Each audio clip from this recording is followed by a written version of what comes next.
My name is John, and today we are talking about one of the most serious diplomatic conflicts unfolding in the Western Hemisphere, a conflict that many people are not fully aware of, yet one that is reshaping the future of Latin America and the global balance of power. Over the past several months, the government of Venezuela has issued repeated and urgent warnings to the international community, accusing the United States of aggression, illegal blockades, economic warfare, and direct threats to its national sovereignty. These are not just political words, these are the words of a country that believes it is under siege. At the United Nations Security Council, Venezuelan diplomats have openly condemned the United States, stating that Washington is no longer hiding behind diplomacy but is now engaging in what they call acts of piracy and modern colonialism. According to Venezuela, American military operations in the Caribbean, combined with the seizure of Venezuelan oil tankers, represent a coordinated campaign to strangle their economy and destabilize their government. They argue that this is not about fighting drugs, not about enforcing sanctions, but about controlling a nation that refuses to submit.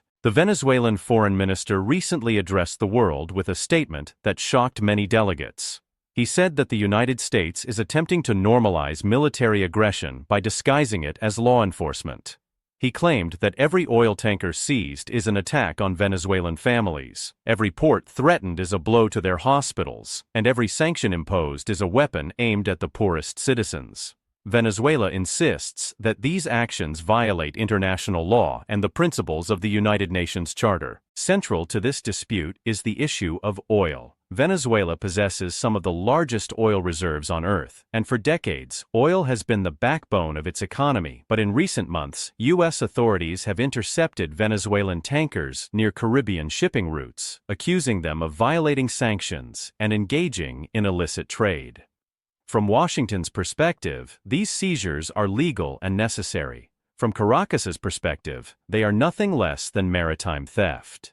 The Venezuelan government has even passed new legislation criminalizing any foreign seizure of its vessels, warning that such actions will be treated as acts of piracy. Then came the most explosive development. In late December, Venezuela accused the United States of carrying out a direct strike on a dock facility inside Venezuelan territory, claiming that American forces destroyed infrastructure under the pretext of targeting drug trafficking. Venezuelan leaders called this a historic escalation. For the first time in years, they said, a foreign power had attacked their soil. The president described it as an act of war, disguised as an anti-narcotics operation, a move that crossed every red line of international diplomacy. The United States denies these accusations, stating that its actions are aimed solely at criminal organizations and drug cartels that use Venezuela as a transit route. American officials argue that the Venezuelan government has allowed narco-trafficking networks to flourish and that regional security requires decisive intervention. But Venezuela responds by saying that no nation has the right to enforce its laws with missiles and warships in another country's backyard. Inside Venezuela, the consequences are painfully visible. Shortages of medicine, unreliable electricity, food insecurity, and collapsing infrastructure have become part of daily life. The government says these hardships are the result of foreign economic warfare. Opposition voices blame years of corruption and mismanagement. But ordinary citizens feel trapped in a battle they never chose, caught between political power struggles and international rivalries. The conflict is now drawing in global powers. Russia and China have publicly criticized the United States, warning that unilateral military actions undermine international stability. They argue that if powerful nations are allowed to seize ships, impose blockades, and conduct strikes without United Nations approval, then international law becomes meaningless. Venezuela has positioned itself as a symbol of resistance, claiming that its fight is not only for itself but for every smaller nation that fears being crushed by superpower politics. At the heart of this crisis is a question that the world can no longer avoid. Where is the line between law enforcement and warfare?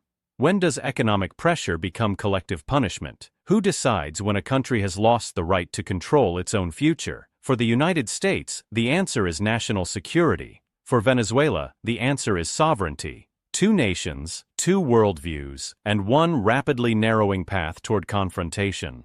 Tonight, Venezuela is not simply complaining. It is warning. Warning that pressure is turning into aggression. Warning that sanctions are becoming weapons. Warning that the era of quiet diplomacy may be coming to an end. This is John, and this story is far from over.